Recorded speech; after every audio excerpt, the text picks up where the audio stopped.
Halo, Assalamualaikum, selamat pagi. Sebelumnya, perkenalkan nama saya Elizabeth Helnita dengan NPM 2020 1450 1136. Ini saya akan menjelaskan mengenai sistem perekonomian terbuka.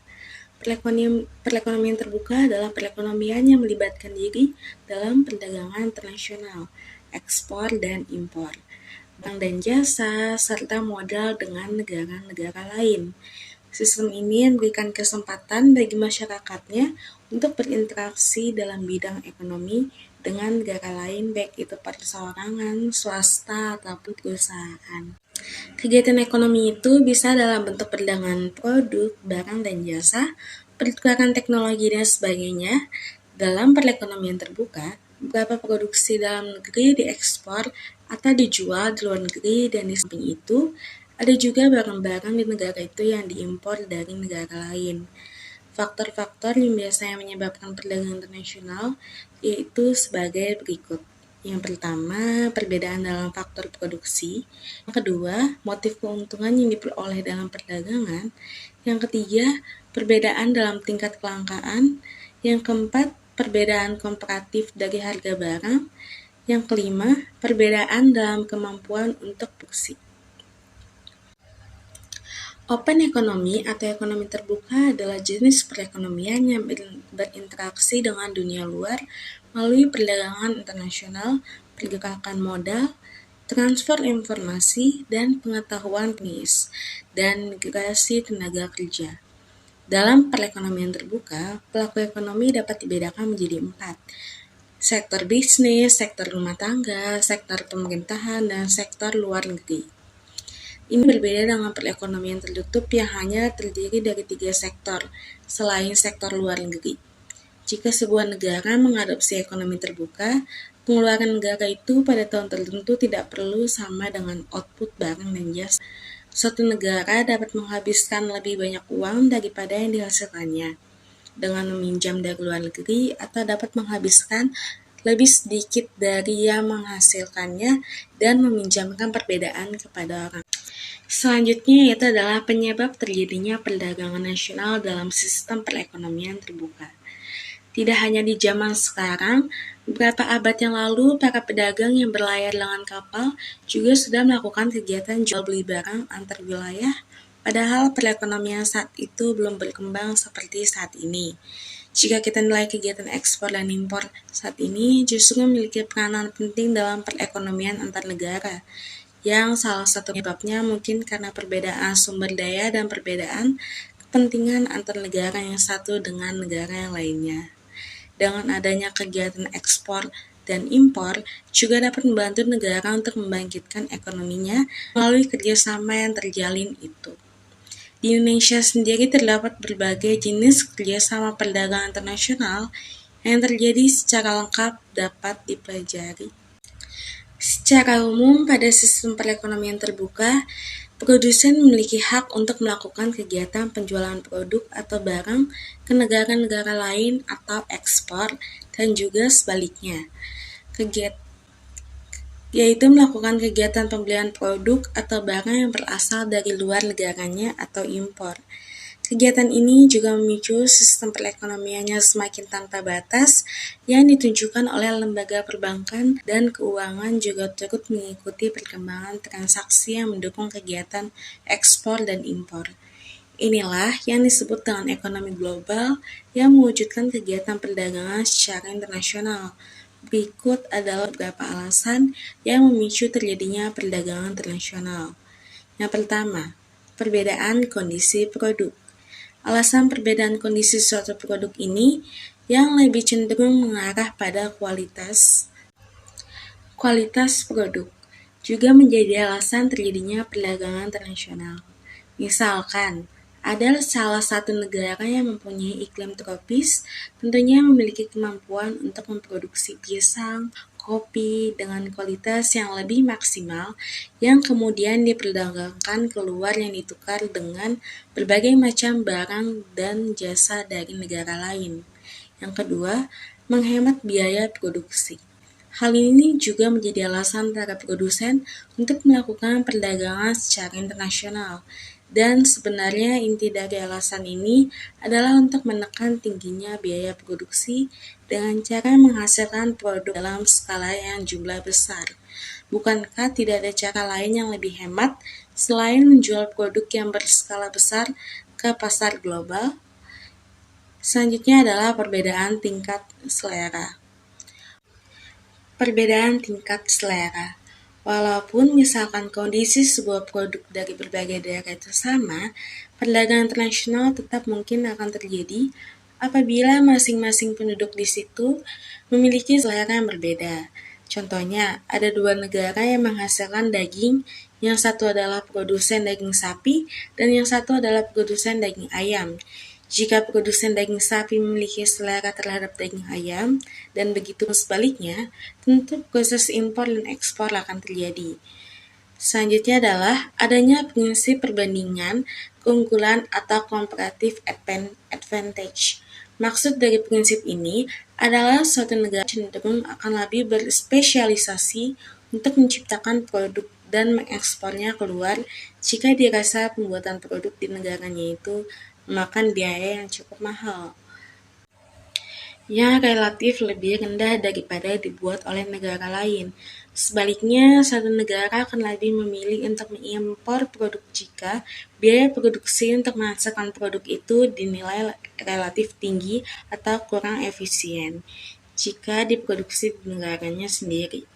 Dengan terjadinya kerjasama antar negara dalam perdagangan internasional, muncul pula hukum perdagangan internasional yang digunakan untuk mengatur kerjasama itu. Ekonomi terbuka sama dengan ekonomi 4 sektor.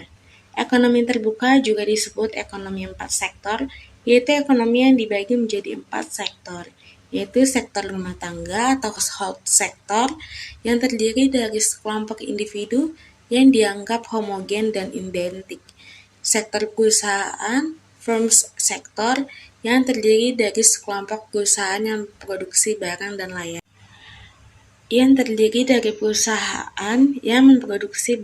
layanan.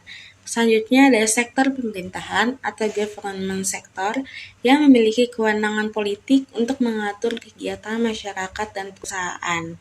Selanjutnya adalah sektor asing atau foreign sector, yaitu sektor ekonomi dunia di mana ekonomi melakukan transaksi ekspor dan impor. Berikut penjelasan lebih lengkapnya. Yang pertama, sektor rumah tangga. Sektor rumah tangga atau household sector terdiri dari sekelompok individu yang dianggap homogen dan identik. Hubungan dengan perusahaan, awalnya rumah tangga menjual sumber daya manusia yang dimilikinya kepada perusahaan. Dari interaksi antara rumah tangga dan perusahaan, mereka disatukan dalam satu pasar tenaga kerja. Kemudian, dari penjualan SDM, rumah tangga mendapatkan penghasilan yang terdiri dari sewa, bunga, upah, dan keuntungan. Ini disatukan di pasar keuangan dan lembaga keuangan. Hubungan dengan pemerintah. Dalam hubungan ini, rumah tangga menyetorkan sejumlah uang sebagai pajak pada pemerintah dalam rumah tangga menerima kwitansi dalam bentuk gaji, bunga, pendapatan non-remunerasi dari pemerintah atau dalam bentuk pajak. Hubungan dengan negara lain. Untuk dapat mencapai hubungan dengan negara lain, rumah tangga diharuskan untuk melewati pasar barang dan pasar luar negeri. Rumah tangga mengimpor barang dan jasa dari luar negeri guna memenuhi kebutuhan hidup. Yang kedua, sektor perusahaan. Perusahaan merupakan gabungan unit kegiatan yang menghasilkan produk barang dan jasa. Hubungan dengan rumah tangga. Perusahaan memproduksi produk dalam bentuk barang dan jasa yang kemudian perusahaan mendapatkan penghasilan dari penjualan produk-produknya. Interaksi ini terpenuhi di pasar barang. Pasar barang adalah pasar yang menyatukan penawaran dan permintaan barang dan jasa. Pasar barang sering disebut sektor real. Hubungannya dengan pemerintah.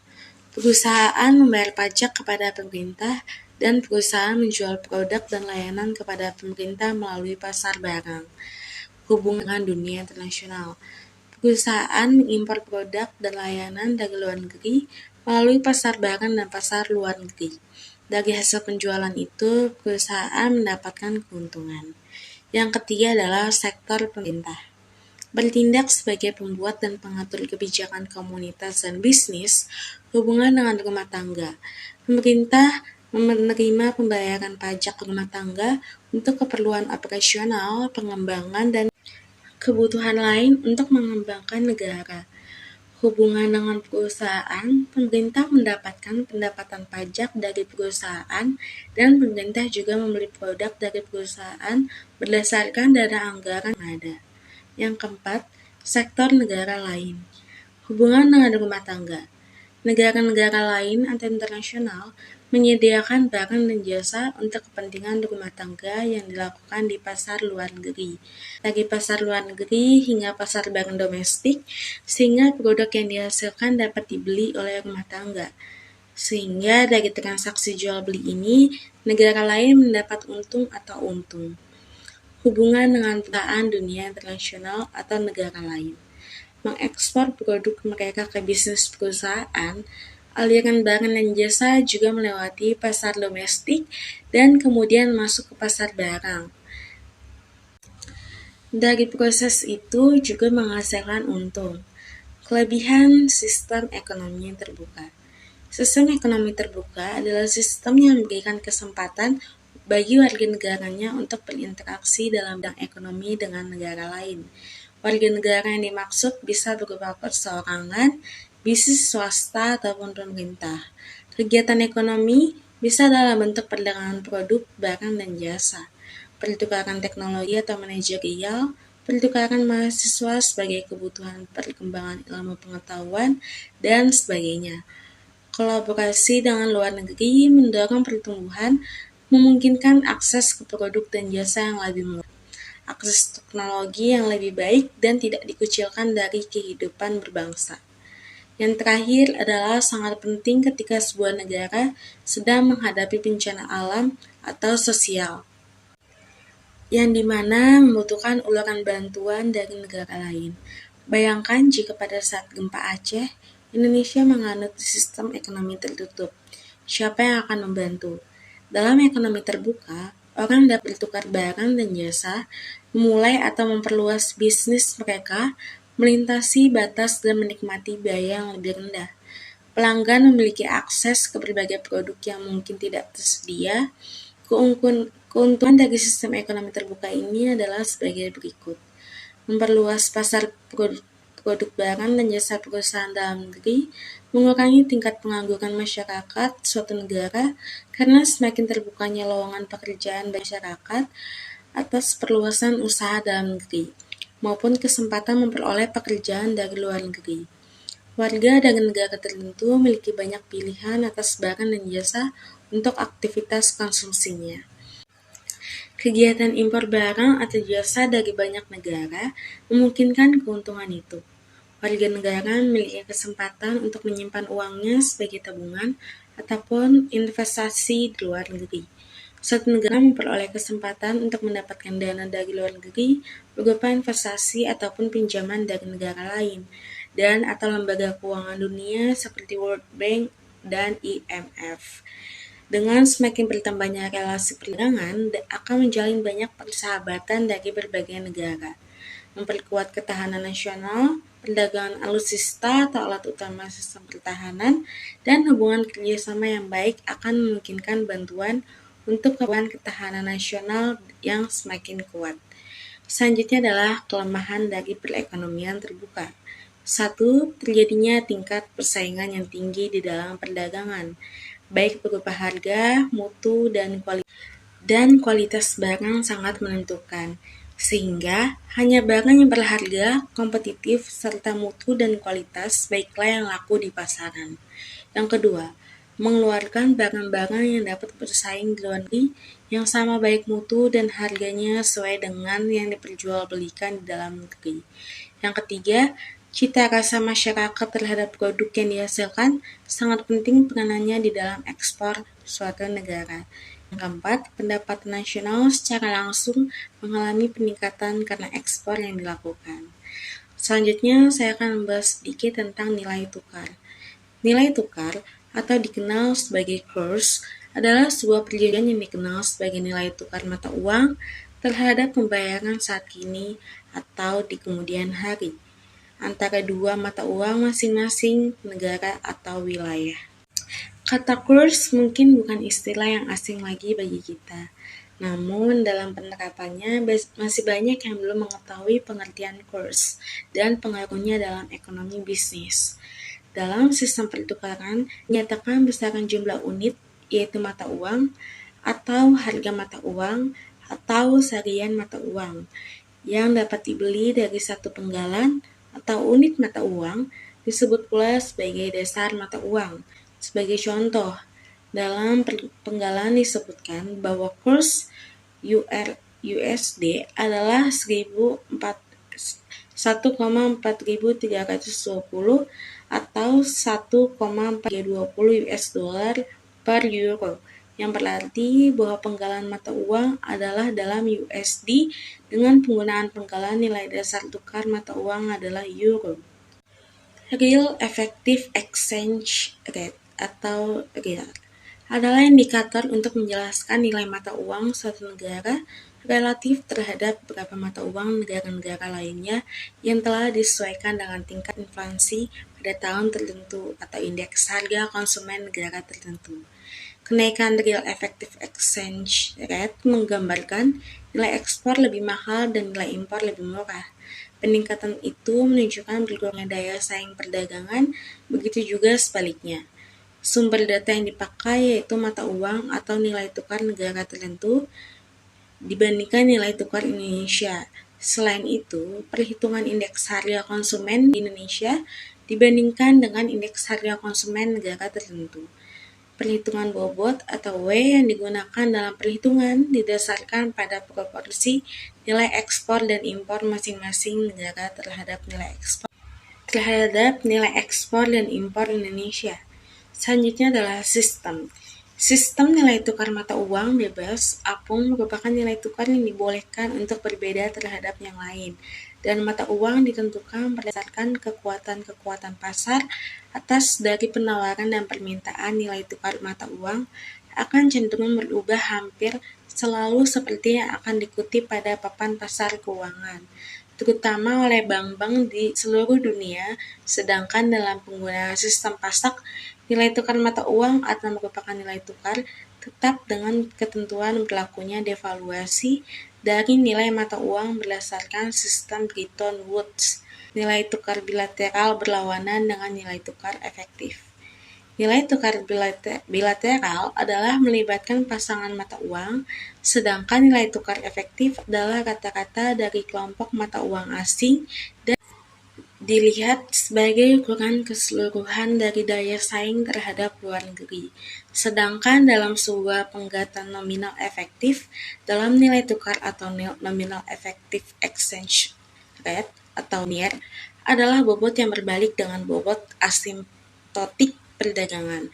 Sebuah penggatan dalam realitas efektif nilai tukar real effective exchange rate penyesuaian nominal efektif dalam nilai tukar atau nominal effective exchange rate oleh asing sesuai dengan tingkat harga dan deflasi oleh harga negara asal, berbanding dengan NIR dengan bobot produk domestik bruto atau PDB, gross domestic product atau GDP, atau gross domestic income atau GDI. Nilai tukar efektif mungkin lebih tepat bila dilihat dari fenomena investasi global. Selanjutnya saya akan membahas mengenai neraca pembayaran. Neraca pembayaran internasional merupakan pencatatan atau transaksi-transaksi yang terjadi antara penduduk sebuah negara dengan penduduk negara lain pada suatu periode tertentu. Adapun tujuan dan fungsi neraca pembayaran internasional adalah seperti berikut ini. Yang pertama, untuk memantau semua transaksi internasional sehingga dapat melihat kondisi keuangan negara. Yang kedua, untuk memperoleh informasi dari neraca pembayaran sehingga dapat memperkirakan kondisi bisnis dan ekonomi negara. Yang ketiga, membantu pemerintah dalam mengatur impor dan ekspor. Yang keempat, membantu pemerintah dalam merumuskan kebijakan. Komponen neraca pembayaran internasional. Secara umum, transaksi yang tercakup dalam neraca pembayaran dibagi menjadi dua komponen, yaitu transaksi berjalan dan transaksi modal. Berikut ini adalah penjelasan dari kedua komponen neraca pembayaran internasional. Yang pertama, neraca transaksi berjalan atau current account. Neraca transaksi berjalan merupakan neraca yang mencatat penjualan barang atau ekspor dan pembelian barang atau impor. Jual beli di sini bukan hanya barang saja, melainkan termasuk bidang jasa. Terus apa aja yang dicatat ke dalam neraca transaksi berjalan? Berikut contohnya. Barang atau impor minyak, impor tekstil, dan lain-lain. Jasa seperti jasa penerbangan, jasa konsultan, dan lain-lain. Pendapatan atau TKI atau TKA, dividen, dan lain-lain. Hibah atau bantuan atau transfer payment. Yang kedua adalah neraca transaksi modal atau capital account. Neraca transaksi modal. Sebenarnya dari namanya, harusnya kita sudah tahu apa yang dimaksud neraca satu ini. Kalau dilihat dari namanya, neraca transaksi modal akan berkaitan dengan peminjaman maupun penanaman modal. Misalnya, ada uang yang keluar masuk untuk keperluan usaha atau produksi, barang dan jasa itu akan dicatat ke dalam modal. Intinya, kalau uang keluar masuk untuk keperluan usaha, seperti bikin pabrik atau perusahaan baru, maka akan masuk ke dalam neraca transaksi modal. Sementara itu, kalau uang keluar masuk karena aktivitas jual beli barang atau jasa, akan dicatat di neraca transaksi berjalan. Transaksi modal sendiri dibagi menjadi dua, yaitu transfer modal dan modal finansial. Yang pertama, transfer modal. Transfer modal merupakan keluar atau masuk modal yang dimana tidak ada kewajiban untuk memberi keuntungan. Misalnya, ada pengusaha asal Singapura ngasih uang ke pengusaha Indonesia yang mendirikan perusahaan sepatu. Ketika perusahaan sepatu ini mendapatkan laba, maka pengusaha asal Singapura ini tidak mengharapkan pembagian keuntungan. Bentuk-bentuk transfer modal antara lain hibah investasi modal barang atau mesin, kereta bekas, dan lain-lain. Hibah investasi uang dan pengampunan utang. Yang kedua, modal finansial. Modal finansial merupakan keluar atau masuk modal yang ada kewajiban untuk membagi keuntungan. Adapun bentuk-bentuk modal finansial yaitu investasi langsung atau foreign direct investment atau FDI. Investasi langsung atau FDI merupakan investasi dari atau keluar negeri yang target dan tujuannya sudah jelas. Selanjutnya adalah investasi portofolio. Investasi portofolio umumnya berasal dari aktivitas jual beli saham atau obligasi. Dan yang terakhir adalah investasi lainnya atau investasi lainnya merupakan investasi selain modal langsung atau portofolio. Contohnya adalah tabungan. Kita akan bahas mengenai dampak neraca pembayaran surplus dan defisit. Dampak neraca pembayaran surplus. Neraca pembayaran internasional suatu negara dikatakan surplus apabila transaksi ekspor lebih besar daripada transaksi impor. Dampak neraca pembayaran surplus antara lain dapat mempengaruhi tingkat harga di dalam negeri, contohnya inflasi yang disebabkan adanya penambahan permintaan efektif.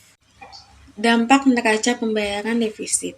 Neraca pembayaran defisit merupakan kondisi di mana transaksi ekspor lebih kecil daripada transaksi impor. Dampak neraca pembayaran yakni dapat menyebabkan pendapatan negara menjadi sedikit sehingga utang negara bertambah besar. Selain itu, akan banyak juga perusahaan yang gulung tikar sehingga menambah jangka pengangguran. Apabila defisit berlangsung cukup lama, bisa jadi negara harus menjual asetnya untuk membayar